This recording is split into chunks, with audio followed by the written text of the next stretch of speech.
Você está sendo sabotado. E o pior, você mesmo é o sabotador. Cada vez que você anuncia um plano, posta uma meta, compartilha um objetivo, seu cérebro te trai. Ele libera dopamina, aquela sensação boa de conquista, mas você não conquistou nada ainda. Sabe quantas vezes você já fez isso neste ano? Anunciou que ia começar algo, recebeu os likes, os comentários motivacionais, sentiu aquele orgulho. E 3 semanas depois, nada, absolutamente nada mudou. Neste vídeo, vou te mostrar exatamente por que falar sobre seus planos está destruindo suas chances de sucesso. E mais importante, o que fazer nas próximas 24 horas para finalmente ser aquela pessoa que executa e não só fala. Mas primeiro, pause o vídeo agora e deixe sua curtida, porque se você está aqui, provavelmente já falhou nisso antes. E o que vou te revelar vai mexer com você de um jeito que nenhum vídeo motivacional conseguiu. Olha só, vou te contar uma verdade brutal sobre você. E eu sei disso porque eu era assim. Você pega o celular, abre o Instagram, Stories. Vou focar na academia, construir meu negócio, aprender inglês. Os comentários chegam, vai fundo, orgulho de você, você consegue. E naquele momento, você sente que já conquistou. Seu cérebro não diferencia entre falar sobre fazer e realmente fazer. Esse é o seu problema, e era o meu também. Deixe eu ser bem honesto com você. Há 3 anos, eu anunciei em todo almoço de família, em todo churrasco, em todo grupo de WhatsApp que ia lançar meu projeto. Tinha nome, tinha logo, tinha até Instagram criado. Recebi tanto apoio, tanta validação, meu ego inflou. Eu me sentia um empreendedor antes mesmo de empreender qualquer coisa. E sabe o que é pior? Eu comecei a me comportar como se já tivesse sucesso. Comprei livros sobre empreendedorismo que nunca li. Segui perfis de inspiração que só me faziam procrastinar mais. Passei horas escolhendo a fonte perfeita para o logo, a paleta de cores ideal, o slogan mais impactante. Eu estava vivendo uma fantasia. E o pior, essa fantasia era confortável. Era segura, porque enquanto eu estava planejando, eu não estava falhando. Eu estava naquele limbo perfeito entre a intenção e a realidade, onde tudo ainda era possível. Os psicólogos chamam isso de gratificação substituta. Você substitui a recompensa real por uma recompensa artificial. É como comer fast food em vez de comida de verdade. Satisfaz momentaneamente, mas não nutre. E tem outro detalhe que ninguém comenta. Quanto mais você fala, mais você constrói uma identidade falsa. Você começa a se ver como aquela pessoa que vai fazer X. Não como alguém que faz X, mas como alguém que vai fazer. Essa identidade futura é perigosa, porque ela te dá todos os benefícios sociais da conquista sem o trabalho da conquista. Sabe o que aconteceu? Absolutamente nada. 3 anos depois, aquele projeto ainda estava na minha cabeça, porque eu gastei toda a minha energia falando sobre fazer, em vez de fazer. E você? Quantas academias você começou só nas conversas? Quantos cursos você vai fazer? Quantos negócios você vai abrir? Pense comigo. Se você somasse todas as horas que gastou falando sobre mudar, você já teria mudado 3 vezes. A conversa é o inimigo da ação. Agora vem a parte que ninguém te conta. Existe uma razão científica para isso. E os filósofos estoicos descobriram isso há 2000 anos, muito antes de a neurociência moderna confirmar. Escute isso com atenção porque aqui está o cerne do problema. Quando você anuncia uma meta, seu cérebro libera dopamina. É o mesmo neurotransmissor liberado quando você alcança uma meta. Isso significa que você está literalmente enganando seu sistema de recompensa. Você sente a conquista antes de conquistar. E aí, por que fazer o trabalho duro? Deixe eu explicar isso de um jeito mais profundo, porque entender a mecânica por trás disso muda tudo. Seu cérebro funciona com um sistema de recompensa que evoluiu ao longo de milhões de anos. Esse sistema foi desenhado para te motivar a caçar, coletar comida, encontrar abrigo, coisas que garantiam sua sobrevivência. Quando você alcança algo importante, seu cérebro libera dopamina. Essa dopamina não é apenas prazer, ela é motivação. Ela te faz querer repetir aquele comportamento. É tipo seu cérebro dizendo, isso foi bom, faça de novo. Mas aqui está o problema da modernidade. Seu cérebro não evoluiu para lidar com redes sociais, likes, validação instantânea.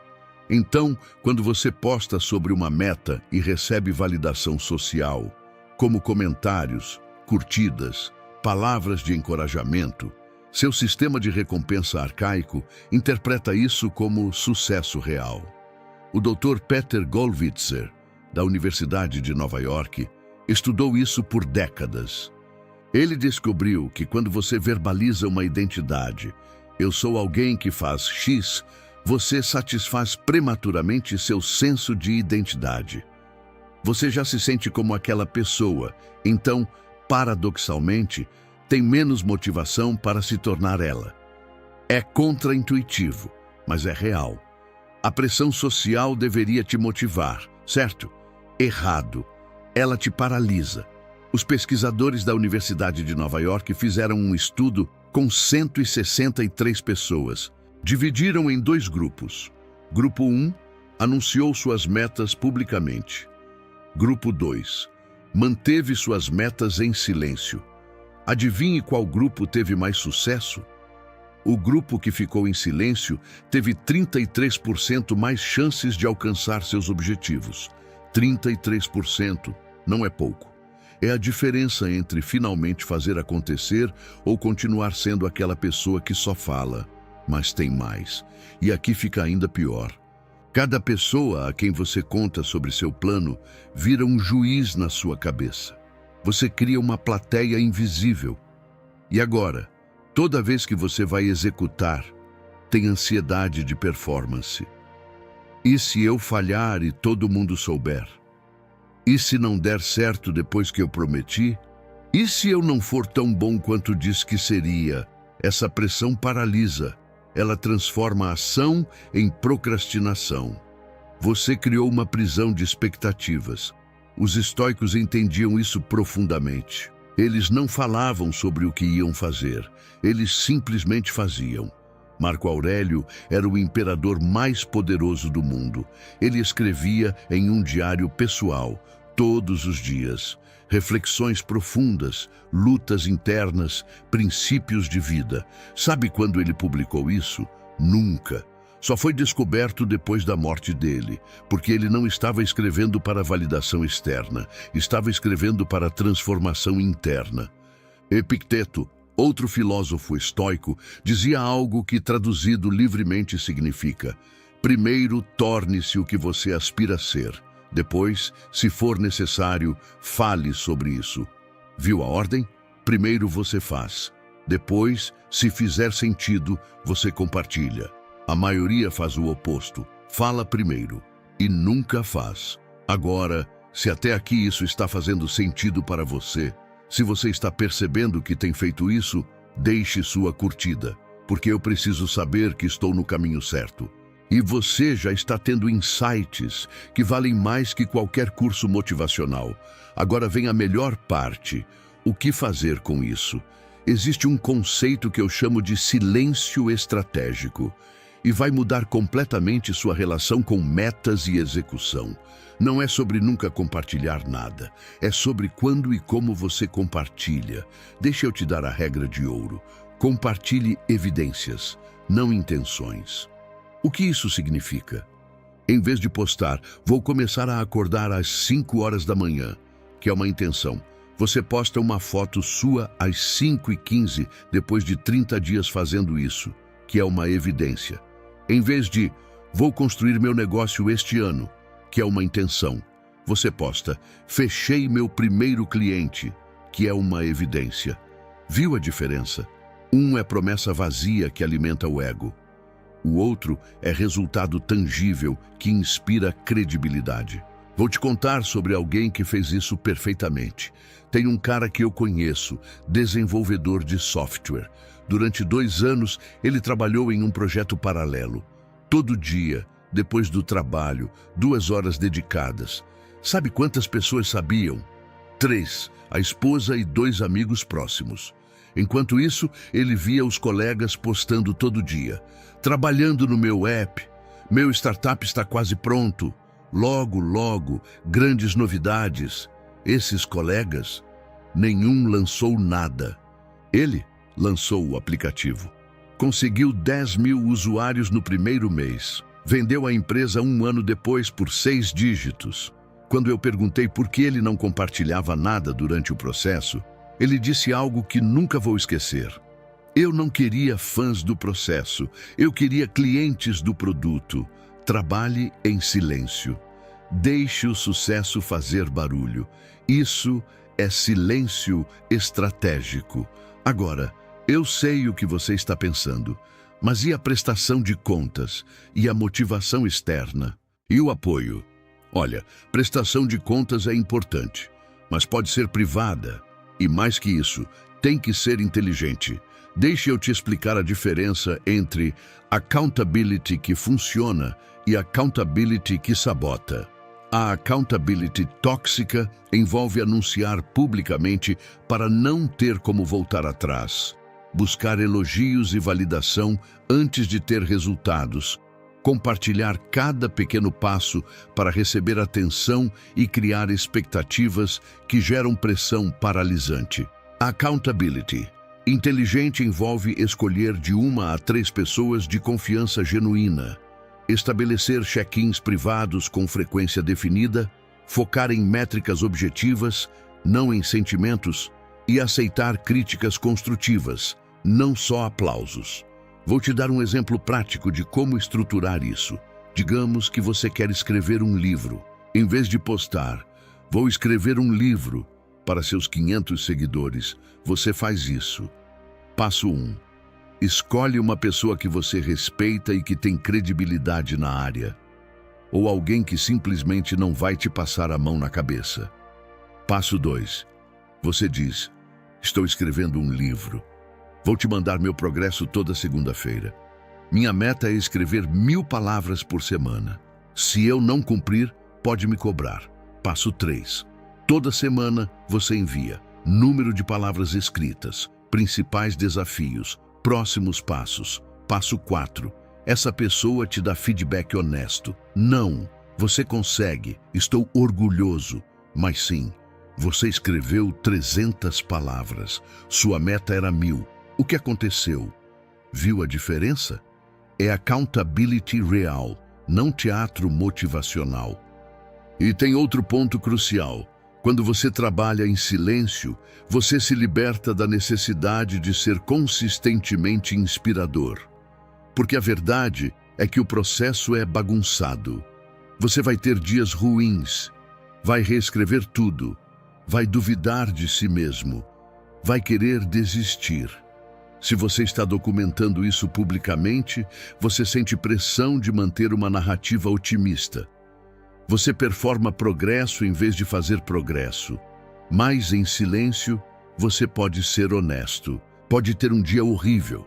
Pode falhar sem plateia e aí recomeçar sem ter que explicar nada para ninguém. Como aplicar silêncio estratégico? Escolha de 1 a 3 pessoas de confiança, no máximo, para contar seus planos. Pessoas que vão te cobrar, não só te elogiar. Documente privadamente, diário, notas no celular, planilha. Registre seu progresso para você, não para Instagram. Celebre micro-vitórias em silêncio. Completou uma etapa? Reconheça internamente. Não precisa de postagem. Compartilhe após o momentum estabelecido.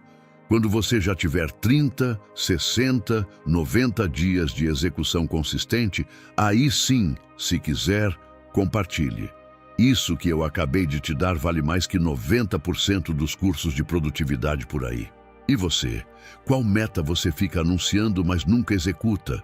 Comente aí. Silêncio se você vai tentar isso. Quero ver quantos realmente têm coragem. Agora, tem uma coisa que os estoicos não falavam explicitamente, mas aplicavam na prática. E a neurociência moderna comprovou. É o que eu chamo de janela das 72 horas. Quando você tem uma ideia, um insight, um impulso para mudar, você tem 72 horas para tomar ação tangível. Senão, a probabilidade de você nunca fazer despenca para menos de 10%.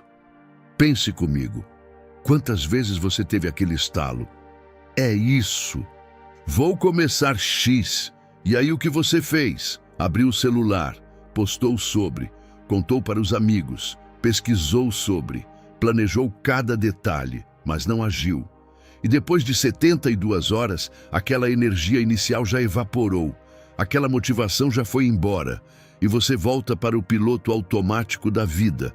Os estoicos tinham um princípio: agir de acordo com a natureza racional. Isso não significa agir impulsivamente. Significa que quando você sabe o que é certo fazer, você age imediatamente, sem hesitação.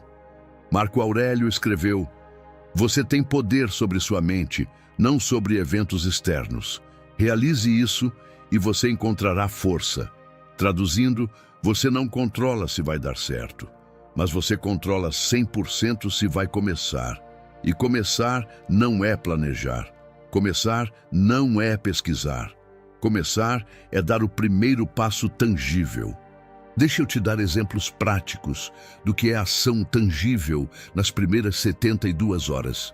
Quer começar na academia? Ação tangível. Agendar avaliação física hoje, não amanhã. Hoje. Quer aprender uma habilidade? Ação tangível. Fazer a primeira aula, mesmo que seja por 15 minutos, agora.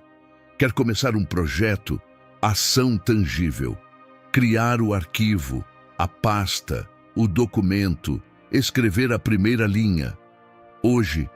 Quer melhorar um relacionamento? Ação tangível. Mandar mensagem agora. Podemos conversar? Viu? Não são ações enormes, são ações reais, pequenas, mas concretas, porque momentum não vem de grandes gestos. Momentum vem de consistência em ações pequenas. Os estoicos chamavam isso de viver no presente. Não no sentido de não planejar o futuro, mas no sentido de que o único momento onde você tem poder é agora. O passado já foi. O futuro é incerto. Mas agora você pode abrir o notebook e escrever uma linha. Agora você pode fazer uma flexão. Agora você pode enviar um e-mail. O poder está no agora. Epicteto dizia: não é porque as coisas são difíceis que não ousamos. É porque não ousamos que elas parecem difíceis. Sabe o que isso significa? Você acha que precisa de coragem para começar, mas a verdade é o oposto. Você ganha coragem começando. A ação vem primeiro, a confiança vem depois. Imagine um trem parado. Para colocá-lo em movimento, você precisa de muita energia. É difícil, é pesado. Mas uma vez que ele está em movimento, mantê-lo em movimento é fácil. O momentum faz o trabalho. Sua vida é esse trem. As primeiras 72 horas são a energia inicial necessária para tirar do lugar. Depois fica mais fácil. Não fácil, mas mais fácil. Se você chegou até aqui e está realmente absorvendo isso, deixe sua curtida se ainda não o fez, porque esses conceitos estão literalmente mudando como você vai agir daqui para frente. E agora vem a parte mais prática de todas. Vamos para o que realmente importa, o como fazer isso na prática. Eu vou te dar um sistema completo. Não é complicado, não requer nenhum aplicativo especial, mas funciona. Eu chamo de sistema dos 3 círculos estoicos. Círculo 1, o que você controla completamente. Isso inclui suas ações diretas, suas escolhas, seu esforço, sua atitude, sua disciplina. Essa é a sua zona de poder absoluto. Aqui, você é imperador. Círculo 2, O que você influencia? Isso inclui resultados. Você influencia, mas não garante. Opinião dos outros? Você pode influenciar, mas não controlar. Oportunidades? Você pode criar condições, mas não garantir. Aqui você tem algum poder, mas não total. Círculo 3. O que você não controla. Isso inclui o passado, ações dos outros, o clima, a economia, a sorte e se vai dar certo ou não. Aqui você tem zero poder. Agora vem a mágica. 90% das pessoas gastam 80% da energia no círculo 3. Preocupados com o que não podem mudar. Ansiosos sobre resultados que não controlam. Frustrados com pessoas que não vão mudar. Os estoicos faziam o oposto. Gastavam 80% da energia no círculo 1. E sabe o que acontece quando você faz isso? O círculo 2 se expande naturalmente. Você influencia mais porque está agindo mais. Deixe eu te dar um exemplo concreto de como aplicar isso hoje. Digamos que sua meta é conseguir um emprego melhor. No círculo 3, que você não controla. Se o recrutador vai gostar de você, se tem vaga aberta, quantos candidatos estão concorrendo, a economia do mercado. No círculo 2, que você influencia, suas chances de conseguir entrevista, a impressão que você causa, sua rede de contatos.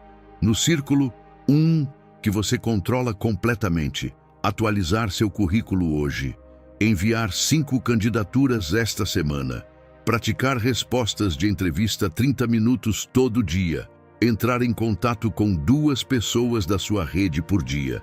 Viu a diferença? A maioria fica ansiosa sobre o círculo 3.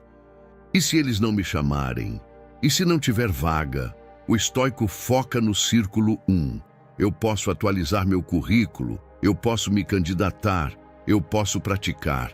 E quando você faz isso consistentemente, o círculo 2 melhora. Suas chances aumentam, não há garantia, mas você maximizou o que estava sob seu controle. Deixe eu te dar mais exemplos, porque isso é tão importante que precisa ficar cristalino. Exemplo 2. Quero melhorar meu relacionamento.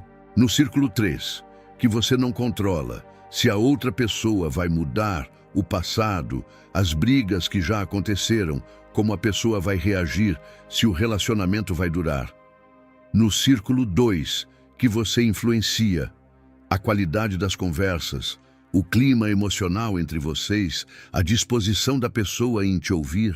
No círculo 1, que você controla completamente, começar uma conversa honesta hoje, ouvir ativamente sem interromper, pedir desculpas quando errar, fazer um gesto de carinho por dia, trabalhar suas próprias reações emocionais. Exemplo 3. Quero emagrecer e ficar em forma, no círculo 3, que você não controla, sua genética, sua idade, quanto tempo vai levar exatamente, se vai ter flacidez ou não. No círculo 2, que você influencia, a taxa de progresso, como seu corpo responde, resultados a médio e longo prazo. No círculo 1, que você controla completamente, o que você come hoje, se você vai treinar hoje, quantas horas vai dormir hoje, se vai beber água suficiente hoje, se vai subir as escadas em vez do elevador agora. Percebe o padrão? O círculo.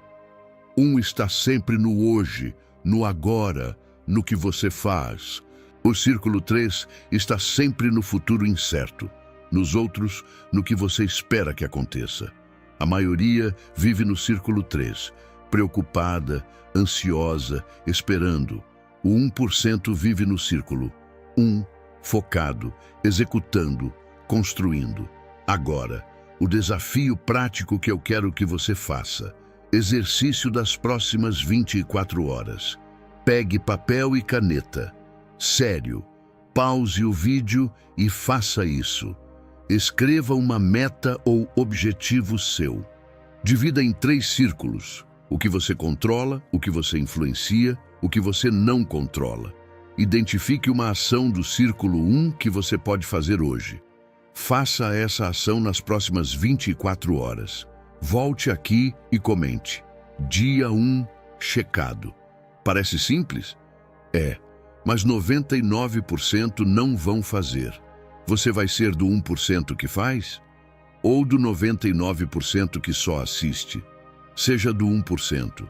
Deixa eu te contar o que acontece quando você realmente aplica isso. Não é mágica, não é instantâneo, mas é real.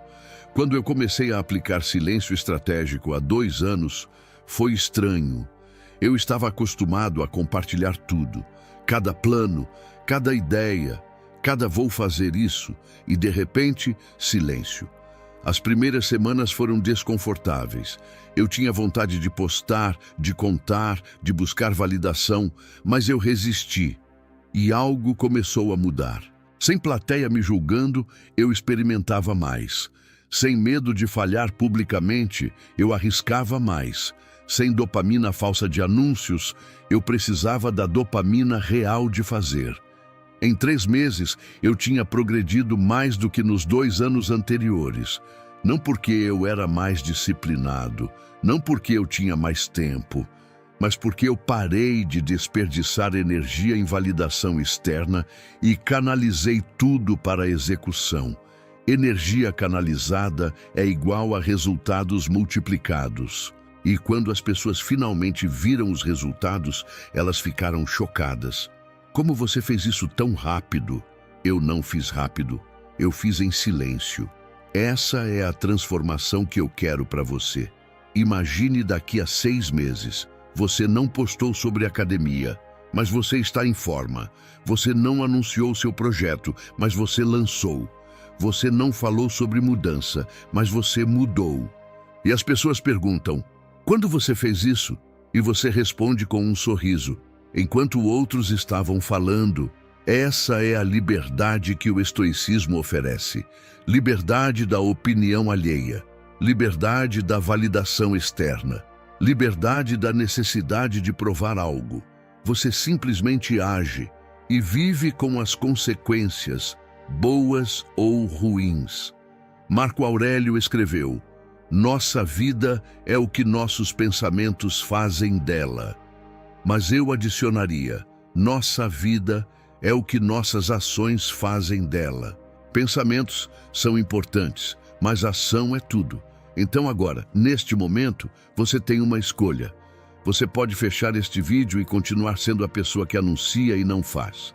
Ou você pode fazer diferente. Começar pequeno, começar em silêncio, mas começar. Vamos recapitular rapidamente. Falar sobre planos sabota sua execução por meio da dopamina prematura. Silêncio estratégico é compartilhar evidências, não intenções. 72 horas é sua janela para agir antes que a motivação evapore.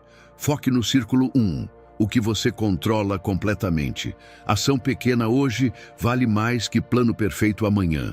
Isso é o fundamento. Simples, poderoso. Testado por 2000 anos de filosofia estoica e confirmado pela neurociência moderna. Agora, a parte mais importante. O que você vai fazer nas próximas 24 horas? Porque se você não fizer nada com isso, foi só entretenimento. Informação que entra e sai. Mas se você escolher uma ação, pode ser o ponto de virada. Então, faça assim. Antes de fechar este vídeo, escolha uma coisa que você vai fazer hoje, em silêncio, sem postar, sem contar, sem anunciar. E volte aqui depois de 7 dias. Comente 7 dias, checado, e me conte o que mudou. Se este vídeo te deu pelo menos um insight que vale a pena, retribua com uma curtida. É literalmente um clique que me ajuda muito a continuar trazendo isso para você. E se você quer continuar essa jornada, se inscreva no canal e ative o sininho. Toda semana você não está quebrado, você está em transição. Existe um momento silencioso na vida em que percebemos algo desconfortável. Não podemos mais ser quem éramos. As mesmas reações já não servem. As mesmas desculpas já não convencem. Os mesmos comportamentos já não sustentam a vida que queremos construir. E isso dói.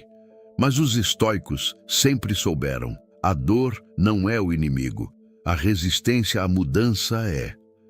Marco Aurélio dizia que o fogo não destrói aquilo que é forte. Ele apenas consome o que é frágil. E talvez agora a vida esteja queimando versões antigas de você. A pessoa que aceitava menos do que merecia. A pessoa que reagia impulsivamente. A pessoa que vivia tentando agradar. A pessoa que fugia do desconforto. Essa versão precisa morrer. Não porque era inútil, mas porque já cumpriu seu papel. E aqui está a verdade que poucos têm coragem de aceitar. Você não se torna uma pessoa melhor adicionando coisas. Você se torna mais forte, abandonando o que já não serve. Sêneca dizia que crescer exige perder. Perder ilusões, perder hábitos, perder versões confortáveis de si mesmo. É por isso que mudar dói, mas também é por isso que transforma. Se você sente que está mais silencioso, mais seletivo, menos tolerante com o que antes aceitava, isso não é frieza, é clareza. E antes de continuarmos, eu preciso te perguntar algo importante. Você está disposto a abandonar quem você foi para se tornar quem precisa ser? Se sim, continue. Se não, este vídeo não é para você. Se isso já fez sentido, curta o vídeo agora. Inscreva-se no canal. Esse conteúdo não é comum. Comente "Estou pronto" se você sente que uma nova fase começou. Depois que a versão antiga de você começa a cair, vem o silêncio. E é aqui que muita gente desiste, porque não existe aplauso na reconstrução, não existe validação externa, não existe ninguém dizendo continue. É você e a sua mente. Os estoicos chamavam esse momento de retorno ao que está sob seu controle. Epicteto dizia: não são as coisas que nos perturbam, mas a opinião que temos sobre elas. E é exatamente aqui que nasce a nova pessoa. Você começa a perceber que não pode controlar o passado, o comportamento dos outros, as injustiças, o reconhecimento. Mas pode controlar algo infinitamente mais poderoso: suas respostas, seus pensamentos e suas escolhas. A nova versão de você não reage como antes. Antes, você explicava demais. Agora você observa. Antes, você se defendia de tudo. Agora você escolhe suas batalhas. Antes, você precisava ser entendido. Agora, você precisa estar em paz. Isso é força, mas não a força barulhenta, a força silenciosa. Marco Aurélio escrevia para si mesmo: você tem poder sobre a sua mente, não sobre os eventos externos. E quando você entende isso, algo muda profundamente. Você para de gastar energia tentando convencer, provar, agradar, competir e começa a investir energia em disciplina, autocontrole, clareza, caráter. A nova pessoa que você está se tornando não se constrói na motivação, mas na constância invisível. Ela nasce quando você acorda mesmo sem vontade, mantém limites mesmo com culpa, permanece calmo, mesmo provocado, segue firme, mesmo incompreendido. É aqui que muitos falham. Porque o ego quer reconhecimento imediato, mas o estoicismo ensina: o verdadeiro crescimento acontece quando ninguém está olhando. Se você sente que está mais sozinho nesse processo, isso não é castigo. É seleção. Sêneca dizia que a multidão raramente anda na direção da virtude. E quando você começa a mudar, naturalmente se afasta do barulho. Você perde companhia, mas ganha direção. E aqui vai uma verdade dura, porém libertadora. Nem todos merecem acesso à sua nova versão. Algumas pessoas só conhecem você enquanto você é fraco, disponível ou previsível. Quando você muda, elas se sentem ameaçadas. E tudo bem. Existe um erro comum quando alguém começa a ficar forte: confundir firmeza com frieza. Os estoicos nunca defenderam se tornar insensível. Eles defenderam se tornar inabalável. A nova pessoa que você está construindo não é alguém que não sente. É alguém que não é governado pelo que sente. Você ainda sente medo. Você ainda sente tristeza. Você ainda sente raiva. A diferença é que agora essas emoções não dirigem mais suas ações. Marco Aurélio escreveu: "Você não precisa transformar tudo em uma luta." E essa frase carrega maturidade. A nova identidade não precisa vencer discussões, não precisa convencer ninguém, não precisa provar valor. Ela apenas age de acordo com princípios, e princípios são âncoras. Quando você decide viver por princípios, você não se perde em provocações, você não negocia sua dignidade, você não se abandona para ser aceito. Isso não te torna arrogante, te torna inteiro. Agora, aqui está algo que poucos falam. Você vai recair. Em algum momento, você vai reagir como antes, vai se explicar demais, vai se irritar, vai duvidar de si. E isso não significa fracasso. Significa que você é humano. Sêneca dizia que o progresso não é ausência de falhas, mas menor tempo de permanência nelas. A diferença agora é que você percebe mais rápido, se corrige com mais consciência e não se pune por aprender. A nova pessoa não se destrói por errar. Ela ajusta. E aqui entra um dos pilares mais importantes do estoicismo: voltar a si mesmo. Sempre que o mundo tentar te puxar, volte ao silêncio, volte à respiração, volte aos seus valores. Você não precisa responder tudo, não precisa explicar tudo, não precisa reagir a tudo. Às vezes, a resposta mais poderosa é não se mover. E quando você aprende isso, algo profundo acontece. A mente vira abrigo, o corpo relaxa, a vida desacelera. Você se torna alguém que não vive em guerra, não vive em defesa, não vive em fuga. Você vive em presença. E talvez o maior sinal de que você realmente mudou seja este: você não sente mais necessidade de contar para ninguém quem você está se tornando. Você apenas se torna, e isso é maturidade. Se esse vídeo te